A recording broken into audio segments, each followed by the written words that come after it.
Bem-vindos a mais um vídeo e hoje a gente vai falar aí sobre fuzzy test ou fuzzing ou fuzz, enfim, tem vários nomes aí parecidos para a mesma coisa.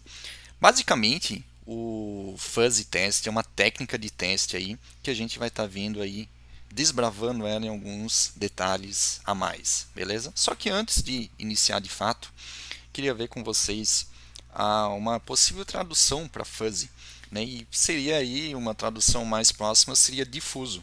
E difuso também não é exatamente a palavra fácil aí para definir, né? Então, abri aqui o dicionário para vocês, né? Então tem alguns adjetivos, né? Difundido, espalhado, em que há difusão, pois aqui essas definições, né, acabam não ajudando em nada, né? Largo, dilatado, prolixo, dícedos ramos que se estendem horizontalmente em roda do tronco sem direção determinada.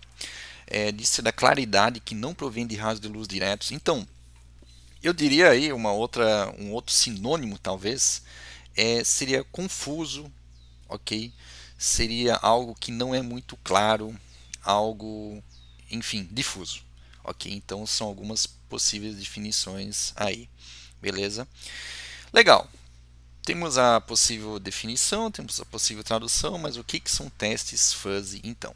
Bom, eu tenho aqui a definição do próprio ISTQB, né? Então não é um termo, não é uma técnica inventada por alguém que não tenha uma boa base. O próprio ISTQB ele reconhece esse tipo de teste. A definição do ISTQB é a seguinte: é uma técnica de teste de software usada para descobrir vulnerabilidades de segurança, introduzindo quantidades enormes de dados aleatórios, denominados fuzzy, no componente ou sistema. Aqui ele fala exatamente em vulnerabilidade de segurança. Só que se a gente vê aí outras definições, por exemplo, da Wikipedia, a gente vê que ele vai um pouco mais além, né? Não é exatamente apenas questões de segurança, mas aí qualquer erro que possa acontecer. Qual que é a definição da Wikipedia, né? É uma técnica de teste de software, frequentemente aí automatizada, né? A gente vai ver aí que de fato se fosse manual é possível sim, só que a gente ia levar bastante tempo, né? Que envolve fornecer dados aleatórios, inválidos ou inesperados como entradas para programas de computador. O programa é então monitorado, analisando exceções, como erros em tempos de execução. Beleza? Por exemplo, aqui ele fala justamente erros de tempo de execução, que podem ser erros de segurança, né, como ele comenta aqui, mas também pode ser qualquer outro tipo de erro. Legal. E qual que é a história, né? Sempre tem aquela história bonita, né, por trás aí de alguns surgimentos, algumas descobertas que foram feitas, né? Em 1988, né, o Barton Miller, basicamente ele estava fazendo uns testes aí com Unix, né, e tinha uma tempestade naquele dia. E a tempestade estava ocasionando aí algumas interferências, algumas instabilidades naquele uso e estava gerando aí algumas entradas, né, alguns dados inválidos e estava estava influenciando o sistema dele e estava ocasionando erros, né? Aí sempre tem aquela história, né? Aí surgiu aquela ideia, pô, porque eu não vou fazer isso aí de forma intencional em alguns sistemas. Então, a partir daí foram feitos aí vários estudos, vários artigos, né? E foi aí evoluindo, né? Foi evoluindo esse conceito até os dias de hoje. De fato, não é algo muito conhecido, porém é bem interessante, né? Aí vocês devem estar se perguntando, pô, mais uma técnica, né? Mais uma coisa para se aprender, para se estudar, né? De fato é mais uma, só que eu sempre tiro alguma coisa aí, alguma coisa benéfica para associar com o que a gente já conhece. E eu vou falar no final do vídeo essa minha, né, pelo menos minha interpretação, né, de como a gente poderia utilizar a lógica fuzzy, né, o teste fuzzy aí para determinadas coisas que a gente já faz hoje, beleza? Mas antes disso, vamos nos aprofundar aqui. Legal. Tendo esse conhecimento aí, a gente tem esse site aqui que, pô, é a principal dica aqui do vídeo, inclusive, né?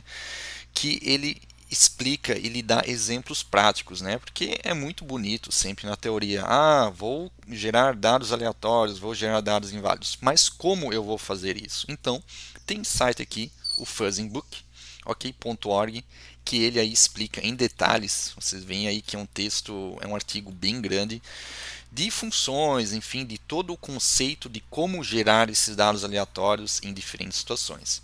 Aqui é bem interessante, né? Um primeiro exemplo aqui que ele mostra, né?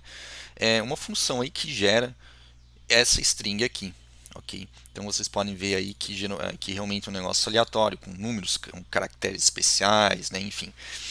E aqui, né, ele fala, comenta de novo ali do Bart Miller, né, que ele colocou, né, gerou, criou o termo fuzzy, né, como nome para alguma coisa aleatória, né, para dados que não estão estruturados, ok? Então aqui ele explica, né, como eu falei, várias funções, enfim, vale bastante a dica, vale aqui a principal dica do vídeo, né, como eu falei, é esse site, mas de fato tentar aplicar isso, fazer funções aí, né, aqui a maioria deles eu acho que estão escritos em Python, ok? E vale aí fazer esse teste, beleza? Outra dica aí para vocês, né, para vocês estudarem aí sobre fuzzy, é esse GitHub aqui, né? Provavelmente alguns artigos que, caso vocês pesquisem, né, vocês vão encontrar essa Big List of Not Strings. Né? Basicamente, tem um README aqui que ele explica um pouquinho melhor o que, que é, né, mas basicamente o que, que é? É uma lista de strings, né, que tem aí uma grande probabilidade de causar problemas quando usado como input, ok, como dados de entrada, né? É justamente aí para pode ser tanto automatizado quanto um QA automatizado quanto um QA manual. Só que como eu falei, né, um QA manual ele provavelmente ia levar bastante tempo para fazer esse teste, né? Então a dica aqui é para quem não conhece, né, toda vez que um QA entra no bar, né, que tem esse site aqui bem, bem interessante também, né, ele pode fazer alguns pedidos, né, como um QA pensa, que quais que poderiam ser esses pedidos? Por exemplo, vou pedir 0 cervejas, vou pedir 9 milhões, não, 999 milhões, enfim, cervejas. Vou pedir um lagarto, vou pedir aí menos cervejas, vou pedir isso aqui, né, esse conjunto de caracteres, né, então é muito ligado. Isso aqui é bem conhecido, né? Esse termo aqui do porquê quando um QA, né, ele entra num bar ele pode pedir esse tipo de coisa.